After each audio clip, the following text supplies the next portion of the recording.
Postal Sam by Braun. Postal Sam. That's the name we gave to Sam Elworth, the mail delivery man that lived down the street. 7th grade is a year I can look back on as an adult and say, this was the worst year of my childhood, without a shred of doubt. Among the teasing, flat-out bullying, petty friend circle drama, and bad teachers, there was Postal Sam. When me and my neighborhood friends started noticing the weird, twitchy, scruffy-looking mail delivery guy with a bizarre sense of humor, we came up with a nickname for him. He had already introduced himself as Sam to the neighborhood while out on delivery expeditions, numerous times, so we knew that much about him. His mannerism, sense of humor, appearance, and his name. So we called him Postal Sam. Daniel, a friend of mine, came up with the name. He had heard the phrase "going postal" several times, and he knew what it meant. Not where it came from, but what its meaning was. He had said that the name worked because he was a postal delivery guy, and he always looked like he was about to go postal. We acknowledged this, and from then on, Samuel Elworth was now Postal Sam, the psycho delivery guy. My small group of neighborhood friends soon began spreading the rather mundane word about Postal Sam. Well, they must have made it not so mundane, because it spread like wildfire. And like wildfire melts things, the truth slowly melted into this mutated, freakish thing that people gasped and gawked about. Postal Sam was a local legend. Have you heard that Postal Sam killed 3 dogs? They said he eats them raw, a girl would say. Postal Sam scratched 6 tallies into his hooked hammer, 1 for each member of his family, a boy would tell his friends, obviously trying to scare them. Postal Sam didn't really exist, but to our little sleepy town of Greenfield, he was real, and that's all that really mattered. Greenfield is a small town, so of course it didn't take long for someone to find his house. In large red letters, they had sprayed the word "Postal" across a street-facing window. The letters drooped down, sadly, and looking at it, the vandalism felt ingenuine and forced. It was a strange feeling. After that one case of graffiti, the trailblazer who decided that it was okay to vandalize people's properties set a trend. Soon, deflated chip bags, empty soda bottles, and even used condom lay on his lawn, haphazardly strewn about the uneven grass. Every chance a kid with half a brain and a little peer pressure had, they would piss on his lawn, or knock on his door and run away like their life depended on it. And maybe they thought it really did. After all, it was dog-eating, famicidal, committing Postal Sam in there. Shortly after, someone threw a rock through his window. I got the letter. It was left in the mailbox, just outside my house, in a red envelope. As I unwrapped it, I was confused. No one ever sent me mail, and it was really strange to get a letter. In the red envelope, there was a folded note addressed to me. Dear Matt, I'd like to make this note to let you know I like all the gifts your friends have left me. Let them know they should keep their dogs locked up and safe at night. They wouldn't want anything to happen to their beloved mutts, would they? Sincerely, P.S. As my heart began racing, so did my mind. Was I in danger? Was this a joke being played by one of my friends? I rationalized it that it probably was, and shouldn't let them get the best of me. If I came to them worried and scared, they'd all laugh at me and tell me I'm stupid and gullible, so I kept it to myself. I was still wondering what the sincerely P.S. meant, and it confused me. Why would they add that at the end? Postal Sam's property was deteriorating slowly as the days passed on, and the stories were being shared a lot more. Someone had smashed his mailbox, spray-painted "fuck" on his door, and keyed the dark green Chevrolet Cavalier that had already been in a couple of accidents out in the front of his house. Now, when I saw Sam delivering mail, he did it quickly and he wasn't trying to engage in awkward conversations with pedestrians anymore. It saddened me a little, and I felt bad for him. He really didn't deserve what he was getting, right? He wasn't really a crazy psycho with an evil intent, right? I decided that Sam wasn't deserving of the hatred Greenfield hurled at him. So I came to a conclusion, to set my mind at ease. I did feel guilt, and I knew that I was partially responsible for this. So I wrote Sam a letter. On a white piece of paper I had in my desk, I scrawled a letter that I hope he'd like. Dear Sam, I'm sorry about what the kids are doing to you. I know you aren't so bad. You haven't even done anything to them, and they still wreck your house. I really hope you read this, Sam, because not everyone thinks you're bad. From Matt. I slowly walked past the remains of the mailbox Sam was yet to pick up and tiptoed up the steps. I carefully placed it on top of the porch and set a small stone on the top of the envelope to keep it from blowing away. I walked away from there faster than I should have. I guess habits are hard to shake. For the next 3 days, I checked the mailbox after school for a response. On the third day, a Friday, I got one. A little red envelope sat neatly in the mailbox, causing me a mix of emotions. On one hand, I thought maybe he wouldn't be able to forgive me. On the other, I thought he might have made him feel better. I snatched the envelope and ran inside with it. I went upstairs to my room, closing the door behind me.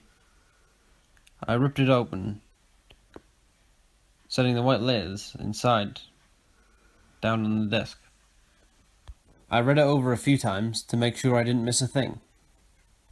Dear Matt, I'm glad I have a friend in all of this. You're not like the others, are you? I apologize sincerely for the threatening letter I left you. I just didn't know you had a conscience. Your brat friends clearly do not. Sincerely, Sam. I felt relieved and slightly surprised that it really was Sam that left me that letter. Well, if he thought I had done what the rest of the kids had done, maybe he had reason to try and scare me. If I were him, I would hate the kids with a passion. I had a conscience, and I didn't feel guilty anymore. I quickly wrote him back, eager to continue the conversation. Sam wasn't crazy. He was just an innocent man being tormented by heartless kids, and that made me sad. Dear Sam, I am happy you can forgive me. I just felt too bad, seeing everyone treat you like that. Kids can be mean, and you shouldn't have to deal with these kids like that. From Matt. I performed the exact same task as I had before, leaving it on the porch with a stone on top. Only this time, I didn't leave as fast. At school, I thought a lot about Sam's situation. With the summer nearing, there was much less work, and homework was non-existent. This gave me time to think about the issue. We had demonized a poor innocent man, and made him miserable. I knew I was better than my friends, who still participated in discussions about what murderous Postal Sam did in his free time. I got Sam's responding letter 2 days after I left him my second letter. It was in the same red envelope his last 2 letters had come in, this time with Matt written on the front of it, in black marker. I took it inside and opened it in my room, reading it carefully. Dear Matt, you seem to be the only kid in town with a heart. I didn't do anything to deserve this. If only there was a way to make them understand that. They're wrong about me. Sincerely, Sam. I wrote back thoughtfully, with what I thought was a good idea. Dear Sam, I know the kids hate you, but do you think maybe if you tried talking to them, they would realize you're not evil? If you made them understand, they would stop what they're doing. From Matt. I left it on the porch again, setting a stone on the top the same way I had before. I wasn't sure my idea would work, but I'd figured it would at least be worth a try. With only 7 days of school left, I was excited about 2 things: seeing if my idea worked, and summer vacation. The near future looked promising. After 3 days, there was still no response. I didn't think much of it. After all, the thought of approaching a group of people that hate you is pretty terrifying. I hung out with my friends and made plans for the summer and played outside constantly. Finally, on the last day of school, I got a letter back. Dear Matt, I have thought about it, and I've decided that I should try to make them understand. As long as you are there with me, I will do it. Sincerely, Sam. This letter made me happy, and now we were sure that I could change Sam's life for the better. Sam and I could go to the park that a lot of kids from my school went to on the weekends. I knew they'd be there, and since there was usually 15 to 20 kids there, Sam could talk to a lot of kids who tormented him at once. Sam was nice, and I knew he could make them realize the error of their ways.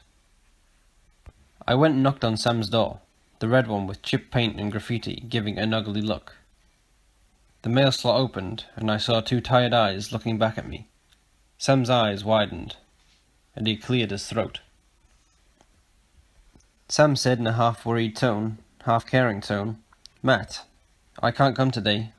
They can't see me talking to you. It'll only give them a reason to hate me more."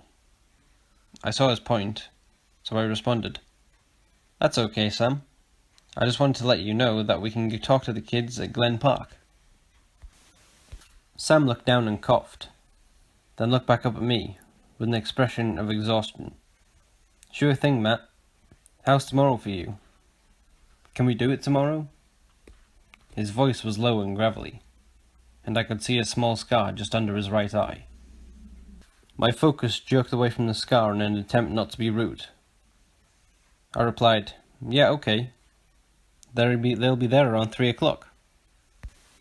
Sam continued looking at me, and I realized he hadn't blinked for 2 minutes.